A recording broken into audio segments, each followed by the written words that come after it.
A dumpling can trap soup inside dough if sealed perfectly and steamed just right. A bride's skill was judged by how tiny she could fold them. So how many ways can you wrap dough around a filling? To start us off, we have the pelmeni. Hunters froze them outdoors in winter. The cold did the job of any freezer, just without the box. This thing comes from the Uralic peoples of Siberia. Meat wrapped in dough, frozen solid in the open air. Drop a handful in boiling water, and you've got a full meal in minutes. The name means earbread in the Komi language, a nod to the shape. The filling was whatever the land gave up: venison, bear, elk, sometimes fish. Russia expanded east, swallowed Siberia, and claimed the dish as its own. But people on that land were making it centuries before any Russian soldier showed up. This next one uses the same dough for two totally different meals, the varenyky. Same table, same night, same fold, twice. First stuffed with potato and cabbage for dinner, then stuffed with cherries for dessert, right after. Varenyky comes out of Ukraine. Close enough to pierogi to get mixed up constantly, but tied hard to Christmas Eve. 12 separate dishes get laid out that night, and varenyky is almost always one of them. The cherry version is where the mood shifts. Sweet cherries or sweet cheese folded into the exact same dough, boiled the exact same way, and suddenly, the same hands that made dinner just made dessert. This one skipped the snow entirely and took the Silk Road instead, the chuchvara. Pelmeni has a cousin that never saw snow. Chuchvara comes out of Uzbekistan and Tajikistan, where the Silk Road carried spices instead of ice. Small boiled, meat-filled dumplings pinched into triangles instead of ears, served with yogurt or sour cream, a topping that never shows up on a Siberian table. The proof is sitting right on top of it. Islamic rules mean no pork here, lamb or beef, seasoned with onion and cumin. Same fold, same instinct, just filtered through a different religion and a different trade route. Now, let's talk about the steamed big brother the whole Chinese dumpling family grew out of, the baozi. Legend traces baozi back to Zhuge Liang, a military strategist in the 3rd century who supposedly invented the stuffed steamed bun to replace a much darker ritual sacrifice. True or not, the story stuck for 1,800 years because people wanted to believe food could change fate. Baozi gets stuffed with pork, vegetables, or sweet red bean paste, steamed into a soft, fluffy shell, nothing thin about it. It carries real weight at the table too, eaten for Lunar New Year, and given as wedding gifts because baozi sounds like guaranteed children. Students eat it before exams for the same reason. Baozhong sounds like guaranteed to pass. That's food carrying hope you can fold. This one's name is a literal translation of what it's doing in the bowl, the wonton. The Cantonese word for this dumpling translates to swallowing a cloud. That's not poetic exaggeration, that's the literal name. No other dumpling on this list was named for how it looks floating in a bowl. The wrapper gets rolled almost paper thin, thin enough that it floats loose and soft in broth, instead of holding a tight shape the way jiaozi does. Drop it in soup and it billows out light, almost weightless, like the name predicted what it would become. Classic filling runs pork and shrimp, and that combination built wonton noodle soup into one of the backbones of Hong Kong street food, sold out of stalls running the same bowl for generations. From a soup bowl in Hong Kong, we're heading to a Korean table where this same wrapped dough idea got folded into ancestor worship, the mandu. This dumpling's name and the Turkish word manti share the same root. That same word, two countries, thousands of miles apart, connected by a name nobody alive remembers agreeing on. Korean cooks shifted the filling toward what was on hand: kimchi, tofu, bean sprouts, folded into a wrapper that had nothing to do with Korea originally, but ended up defining Korean food anyway. Mandu didn't just become a regular dish, it became a bridge. Served in soup during Lunar New Year, placed on tables for ancestors who aren't in the room anymore. Not just hunger anymore, it became memory. That borrowed word traces straight back to the dumpling it was borrowed from. One archaeologist pulled out of the sand fully intact after 1,000 years, the jiaozi. Open a tomb in Western China and you'll find dumplings sitting there, still recognizable after 1,000 years. That's not a metaphor. Archaeologists pulled them out of the sand fully intact. A scholar named Xu Shi described these things in a rhapsody written 1,700 years ago. Kneaded dough balls he called lao wan, stuffed with pork, mutton, and whatever aromatics were on hand. Over the next 1,000 years, jiaozi kept changing. New fillings, new cooking methods, new doughs. Each region made it its own. The one thing that never changed? Lunar New Year. Families still sit down and fold jiaozi by hand, shaped like old gold ingots. Belief is simple. fold the shape of money, and money follows you into the new year. And from China, that same instinct started moving, west along the Silk Road, east into Korea, south into Vietnam, north into the cold. Most dumplings on this list trace back to somewhere on that map. Every other dumpling on this list got there by trade route, war, or people fleeing somewhere. This next one took the same idea and turned it into something with zero margin for mistakes. The hagao. Often 6 to 10 pleats with 18 as a high-end benchmark, a skin thin enough that you can see the shrimp sitting inside before you even bite it, and not a trace of gluten anywhere in the dough. Break any one of those rules and it's not hagao anymore. That wheat starch trick goes back to tea houses in Guangdong in the early 1900s, and the reason it's see-through comes down to what's missing. Gluten is what makes regular dough stretchy and forgiving. Pull it out, and the dough turns glassy and delicate, which looks incredible, but fights you the entire time you're working with it. No stretch means no do-overs. A regular dumpling wrapper can hide a clumsy fold, patch a tear, or stretch to cover a gap. Hagao skin does none of that.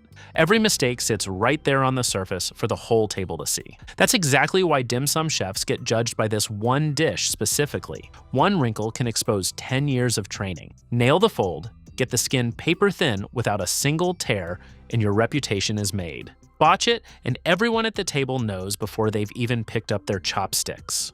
Let's head over to Italy now for a legend about a chef, a keyhole, and a woman's belly button, tortellini. In Bologna, legend says tortellini got its shape because a chef peeked through a keyhole, saw a woman undressing, and folded his pasta to copy her navel. Nobody can prove that story happened. Everybody in Bologna still tells it anyway. Sardinian culurgiones tell a different story entirely. Folded to look like an ear of wheat and stuffed with potato, pecorino, and mint, they got built completely on their own, with nothing borrowed from Bologna or anywhere else. That's a debate that's never getting resolved. But there's one word out there that actually settles an argument like this: the manti. One word, traveled further than most empires ever stretched their borders. It started with Turkic nomads out in Central Asia, and manti shares a root with the Korean word mandu, two words sitting on opposite ends of the map, separated by thousands of miles, still carrying the same bones underneath. In parts of Central Asia and Turkey, manti got turned into a test. A bride's cooking skill got judged by how tiny she could fold hers. Dozens of them, pinched by hand in a single sitting. The smaller, the better. The topping hasn't changed in centuries either. Yogurt and burnt butter poured over the top. One of the oldest flavor combos still sitting on tables, same as the day it was invented. The Ottoman Empire pushed manti west into Turkey and beyond. The Mongols carried that same root dumpling east into Korea and further into Eastern Europe.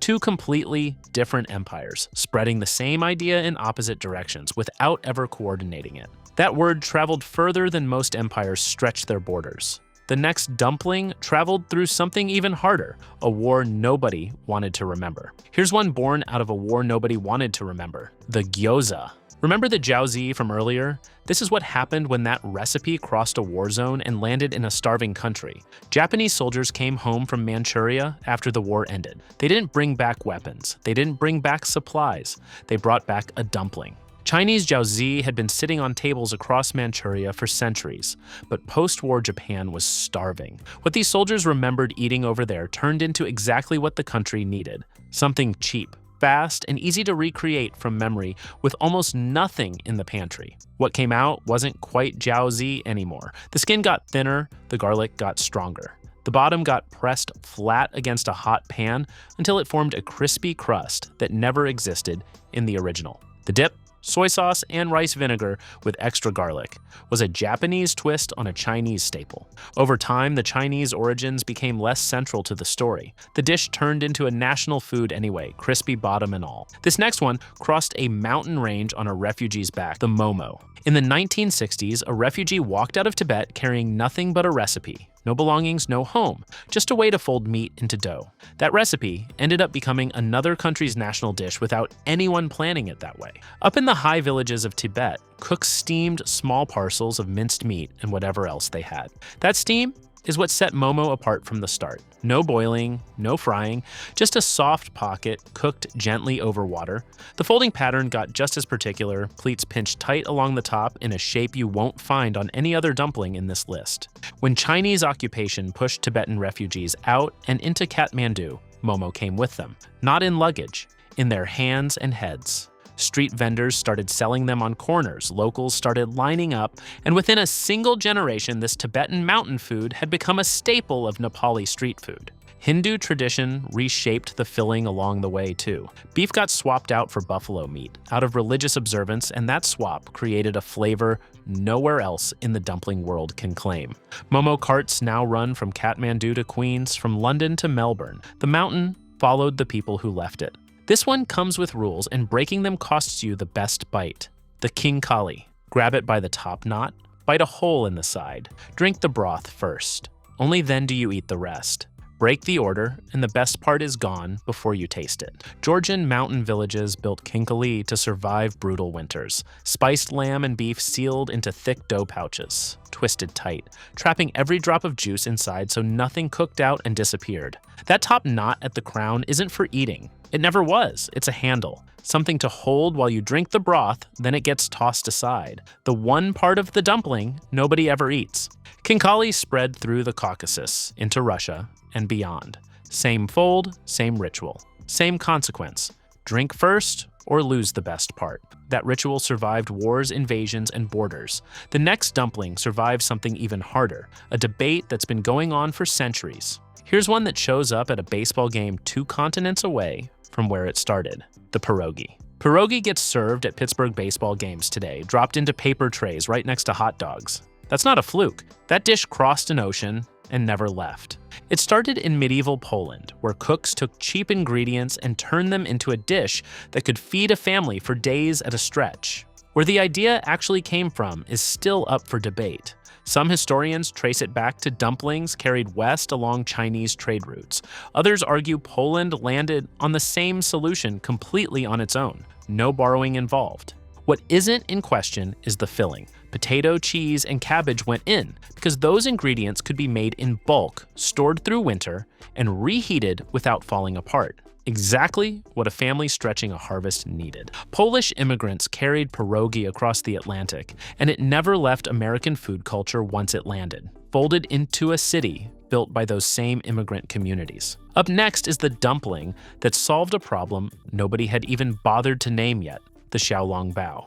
This is the dumpling that traps boiling soup inside dough with no leak, the one we mentioned in the beginning of this video and never explained until now. In the 1870s, a small restaurant called Nanxiang in Shanghai ran into a problem nobody had solved before. How do you seal liquid inside dough without it bursting or leaking straight through? The fix wasn't liquid at all. Cooks made a concentrated pork stock, chilled it down until it turned solid, then folded those solid cubes directly into the filling. The second steam hit the dumpling, the cubes melted, and soup showed up where there was none a minute earlier. None of that works without the fold. Xiaolongbao needs a minimum of 18 pleats, crimped in one motion that takes chefs years to actually master, strong enough to hold hot broth under pressure without splitting open. That combination turned into the benchmark. Every dim sum chef in the world still gets measured against this one dumpling. Before this dumpling existed, soup and dough could never occupy the same space. That's not a small trick. That's the whole category rewritten. Next time you order dumplings, remember, every fold holds centuries of survival, ritual, and war. If that changed how you see them, hit like and subscribe. The next video is already waiting on your screen.